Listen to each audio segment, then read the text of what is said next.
रोज रोज तीच ती कामे करून आपल्याला खूप असा कंटाळा येतो. मग तीच कामे जर आपण थोडी टिप्स अँड ट्रिक्स वापरून केली तर आपल्याला तीच कामे खूप अशी सोपी वाटतात. नमस्कार, मी प्रीती खंडार रेसिपीजमध्ये तुमचं अगदी मनापासून स्वागत करते. आज पुन्हा घेऊन आलेली आहे काही टिप्स अँड ट्रिक्स जे कठीणातले कठीण काम अगदी सहजाने सोपे करेल. तरी ते बघा, जे पहिली टिप्स आहे ती आहे अशा डायमंडच्या बांगड्याबद्दल किंवा सेटबद्दल. आता आपण काय होतं की आपण कोणा कार्यप्रसंगी किंवा लग्नात वगैरे जायचं असलं तेव्हा आपण अशा बांगड्या घालत असतो आणि तेव्हा ह्या बांगड्या जर फिट असल्या तर आपल्याला काढणे खूप असे कठीण जाते आणि जर आपण ते जबरदस्तीनं काढले तर आपल्या हाताला इजाही होण्याची शक्यता असते. तसेच याचे जे स्टोन असतात ते पडण्याची सुद्धा शक्यता असते. मग आपण याच्यासाठी काय करू शकतो? तर आपल्याला काय करायचं आहे, आपल्या घरी असलेली एखादी छान अशी पॉलिथिन घ्यायची आहे आणि ही पॉलिथिन अशा प्रकारे बांगड्यात घालून घ्यायची आहे. आता बांगड्यात घातली की अलगद अशी ओढायची. ओढता काय होईल की ह्या बांगड्या पूर्णतः या पॉलिथिनमध्ये निघून येईल. तुम्ही बघू शकता अगदी सहज या बांगड्या निघून येतात. कितीही जर तुम्हाला फिट बांगड्या झाल्या असेल तर जर तुम्ही त्या ठिकाणी अशी टिप्स वापरली तर तुमच्या हातालाही इजा होणार नाही आणि बांगडीसुद्धा फुटणार नाही. आजची ही तुम्हाला पहिली टिप्स कशी वाटली कमेंट करून कळवायला विसरू नका.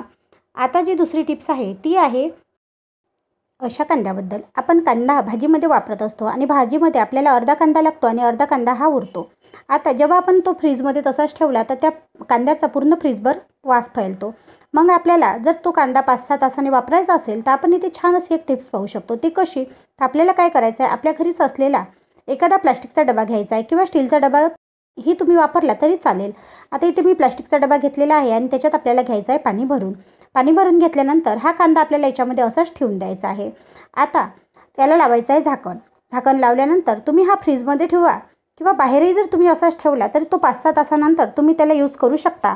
आणि फ्रीजमध्ये ठेवला तरी तो चांगला राहील, फ्रेशही राहील. तसंच त्याचा वास जो आहे तो पूर्ण फ्रीजभर फैलणार नाही. ही दुसरी टिप्ससुद्धा तुम्हाला कशी वाटली कमेंट करून कळवायला विसरू नका. तिसरी जी टिप्स आहे ती आहे लसणावर ग्लासची कमाल. आता आपल्याकडे भाजीमध्ये आपण नेहमीच लसूण वापरत असतो आणि जेव्हा तो लसूण आपण शिलायला जातो तेव्हा काय होतं की आपल्या नखाला अशी इजा होते. आता रोजची जर भाजी आपण करतो म्हटलं तर त्याच्यात 5-6 पाकळ्या असल्या की आपली भाजी होऊन जाते. पण जर आपल्याला जास्त कार्यप्रसंग असेल किंवा एखादा कार्यक्रम आपल्या घरी जर असेल आणि आपल्याला जर लसूण शिलायचं असेल तर तेव्हा मात्र खूप आपल्याला अशी काळजी पडते किंवा आपल्याला खूप असा प्रश्न पडतो की आता हा लसूण निसायचा तर कसा? तर मग काय करायचं, एखादी पॉलिथिन घ्यायची, पॉलिथिनमध्ये असा लसूण घालून घ्यायचा आणि त्याला सगळ्यात एक ग्लास घ्यायचा आणि या ग्लासने त्याला असं ठोकून घ्यायचं किंवा असं प्रेस करून घ्यायचं. याने काय होईल की याच्या ज्या पाकळ्या असतात त्या पाकळ्या पूर्णतः मोकळ्या होईल आणि मोकळ्या होताच त्याचे जे साल असतात तेही सुटायला लागेल. आता समोरूनही तुम्ही असं करू शकता व मागच्या साईडने सुद्धा त्याला आपण असं प्रेस करू शकतो.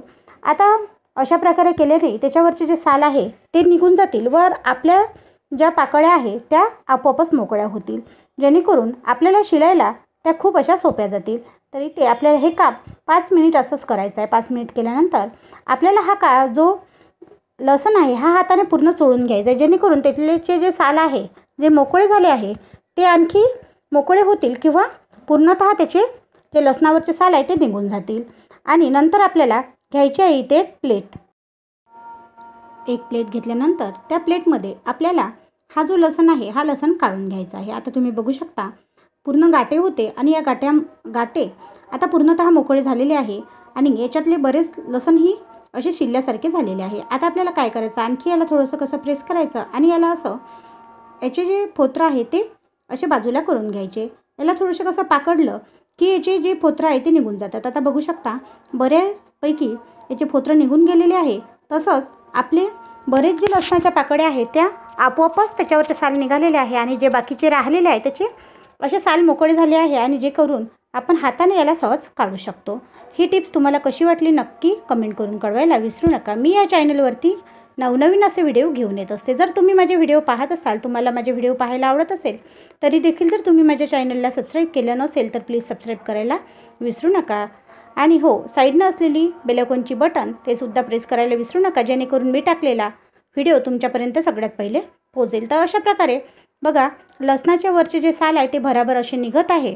म्हणजे आपलं जे कठीण वाटणारं काम आहे ते एका ग्लासने आपल्यासाठी सोपं झालेलं आहे. आणि ते बघू शकता आपला बराचसा लसूण हा शिलून झालेला आहे. आपण पूर्णही लसूण असाच शिलून घेऊ शकतो. आता आपलं लसूण शिलण्याचं काम हे अगदी सहज आणि सोप्या पद्धतीने आपण करू शकतो. प्रत्येक घरोघरी अशा प्रकारच्या नेल पॉलिशच्या बॉटल ह्या असते. कलरच्या नेल पॉलिशच्या बॉटल आपल्या घरी असते आणि ज्या कलरचा आपण ड्रेस घालतो किंवा साडी घालतो त्या कलरची आपण नेल पॉलिश आजकाल लावत असतो आणि ही फॅशनही आहे आणि याचाच उपयोग आपण छान आज करणार आहे. ते कशी, तर आपण आज कलरच्या काटेपिन बनवणार आहोत. त्याच्यासाठी इथे बघा मी एक छोटीशी अशी काटेपिन घेतलेली आहे आणि माझ्याकडे गुलाबी कलरचे एक कथ्था आणि एक गुलाबी असे 2 कलरचे नेल पॉलिश आहे आणि त्याचेच यूज करून मी छान अशी कलरफुल काटेपिन बनवणार आहोत.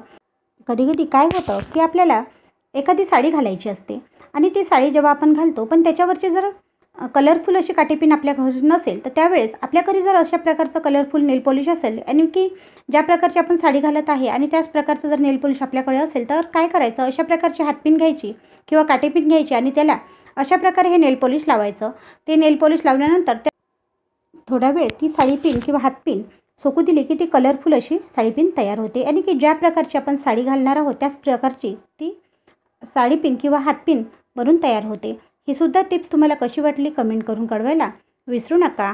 आजचा व्हिडिओ तुम्हाला कसा वाटला कमेंट करून कळवायला विसरू नका. व्हिडिओ आवडल्यास चॅनलला लाईक, शेअर व सबस्क्राईब करायला सुद्धा विसरू नका, कारण मी तुमच्यासाठी असेच नवनवीन व्हिडिओ घेऊन येत असते. धन्यवाद.